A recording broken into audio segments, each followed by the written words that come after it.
Good morning! Paano nga ba ako nag-start sa aking plant tita journey? Actually, since nakatira ako sa isang apartment or condo dito sa BKK,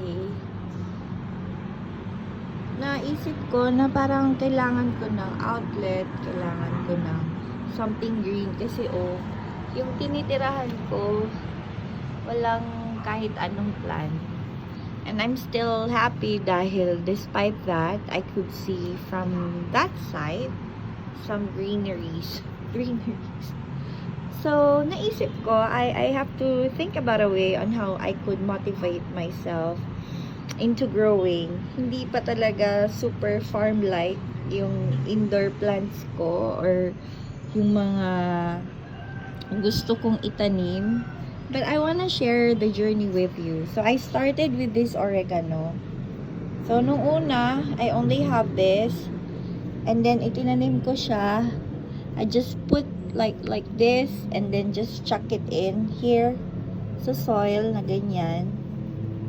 And I'm using my old IKEA fork. So, kasi matibay and at the same time walang rust, so I just used that so I don't have to buy a new one. So what happened after that,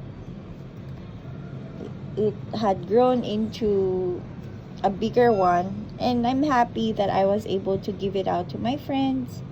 And then what I do is I put them in a pot, small pot like this one, and then I give it away. And then the next thing happened, I wanted to have an aloe vera. So, nag-start ako ng ganito lang. And then, eventually, dumami din siya like this. So, what do I do with my aloe vera? I put it on my face. Next time, I'm gonna show you a vlog on how I do my skincare routine. Hindi naman talaga ako beauty guru, pero I still believe na kung may natural something ka sa face mo or sa day mo, I think it would lift up your mood somehow, like with all this drama, with all this pandemic. And as an overseas Filipino worker, I have to find a way on how I could personally heal myself in a small way, or should I say in a more manageable way, without having to go out or without having to spend a lot, outside, and to stay safe at home. Yung next naman, meron akong nabili na talbos like this. Kasi here in BKK, pag OFW ka, mahirapan kang, it's hard to find kangkong or talbos or whatsoever or kamote. And then luckily, I was able to find a talbos from one of a local shop here. Makeshift lang siya, stall siya ng isang Thai. And then, tinanim ko siya as a stock. And then, ayan, I was able to harvest na. So, if I need to eat something like with bagoong, like ginamos, then I would like put this in a boiling water, blanch it, and then yada. Yan na yung food ko. So, I have my food. So, that's my first thing. Ito na yung first baby ko. Ito na yung first harvest ko. Yung sumunod naman, wait lang ha, is I have this rosemary.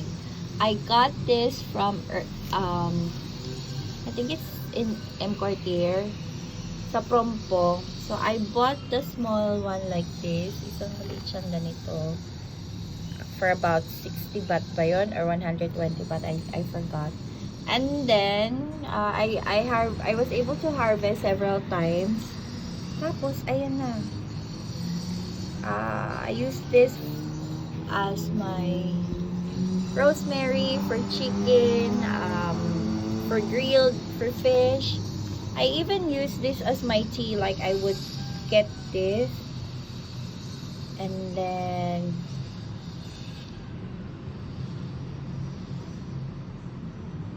I would get this one, and then parang na-realize ko na mabango siya. Gusto ko siyang tsaa kasi I read somewhere that it has its antioxidant benefit. Like, if you drink its tea, pwede mo din siyang amuyin for aroma, natural aromatherapy. So, yun. That's it. Next one is, I have my, this one. I call it my pandan leaves. Pandan ba to? Or lemongrass? Oh, I have my tanglad or my lemongrass. So, you see? So, if I need anything, like if I boil something or if I need it for some recipe, wait lang. Then, I would get this and then just use it wisely and then it grows back on its own. I also have my mint here. So, nakita niyo naman, nakalbo na siya. So, I bought this for about 50 baht then. And then, what I do is I use them as my tea, for some juice, and whatnot. And that's it. Since I'm in BKK, I have my own basil. But sad to say, I think I was able to water it too often. Kaya, ayan. So, what I'll just do is I'll use the dried basil and I'm going to use them for my dishes. Mayroon pa namang buhay. So, ayan, ito. So, I will try to revive them. Kagaya nito, buhay pa naman siya. So, let's see. And then, I also have my sili. So, I was able to grow this. Meron ako. So, no, I can't say that I have my chili. If I want to harvest it, ayan lang. I really don't need that much or a lot. So, it's enough for me. And just the other weekend, I was able to receive this, what do you call this one? Serpentina. So, if any of you were able to, try Serpentina as a tea, they say it's good for blood sugar, it's good for cleansing, whatnot. So, I do that. Medyo nakalbo na din siya, but I think it's growing back dahil nakita nyo, oh, meron siyang, ayan.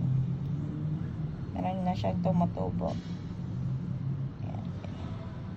Kita ba? O, ayan. So, I think it's gonna grow back. Kasi dun sa Herbs Expo, they had plants as giveaway. So, actually, yung Ministry of Health dito sa Thailand, they gave out this. I mean, I'm talking about Ministry of Public Health at that. So, they gave away plants. Hindi ko din alam kung anong tawag sa plants na to. But I will try to grow them. Also, I have my calamansi. I will transfer them. Actually, namatay na, sorry. Ito transfer ko to soon sa bigger pot. And guess what? I was able to grow this. It's from dates, if I'm not mistaken. So whenever I eat dates, I would simply put the seeds here. And eventually, they're growing. What on earth? Why do I have dates? But I'm not complaining. I'm gonna put them inside the pot. And then, I'm going to transfer them. I'm going to show you a next vlog about this. My Monstera, of course. You're not a plantita without a Monstera. But you see, I'm using a small space in my laundry area. Yan. So you can see some shirts na nakahang. But I have my baby Monstera. So please leave a comment down below on how you take care of the babies because nagkaroon na siya ng ganyan. I'm not sure if I'm over watering it or over putting them under the sun, so or should I keep them inside, and I'm still afraid they're not getting enough sunlight. So just let me know how you take care of your Monstera so I can take care of them kasi medyo pricey din. So far, by far yung Monstera yung medyo investment ni ate girl. So eto, Birds of Paradise, I got this from a farang when she moved out. So she placed them, I mean the leaves and all that, okay naman. So she placed the pot inside a very cute rattan bag. But I was like, okay, the plant is really not getting enough sunlight inside the house or inside our apartment or condo. So I decided to put it outside, and good thing, good enough, I was able to make the right decision before it's too late. Otherwise, matay na yung plant ko. I also have 2 more left. I still have 2 items to show you. I have another plant. I don't know how to call it, but I just like it. I like the shape. It's the same plant that my mom or my nanay has at home. Also, I have 1 more succulent left.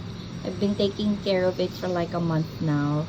So I got it from Paklong Talat, which is another vlog that I would like to show you next time. It's about where to get the plants, or should I say ornamental plants or flowers if you're planning an event next time here in BKK. So that's it for now. I talked too much about these. It's really not that much, but I think becoming more sustainable in our food is one step in like minimizing your expenses, like buying these out like 10 baht or 20 baht kada isang ganyan. So, and you know, it's something that will keep you sane during this pandemic, right? Yeah, you take care of something, and then at the end of it, it gives you oxygen. So that's it. Thank you so much for watching, and I hope you subscribe to my channel for more update about becoming a local Filipina, overseas Filipino worker here in Bangkok. Again, this is Lizette Sombrano for the Happy Night Project. Salamat po.